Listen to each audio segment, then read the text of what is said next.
నమస్కారం. AB nine TV news కి స్వాగతం.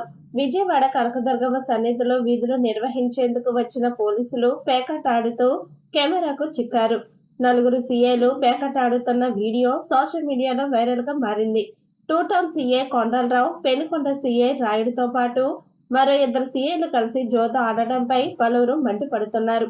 ఈ ఘటనపై ఉన్నతాధికారులు విచారణ జరుగుతున్నట్లు సమాచారం.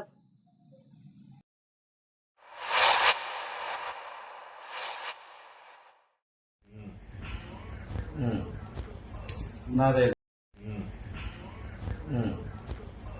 నాదే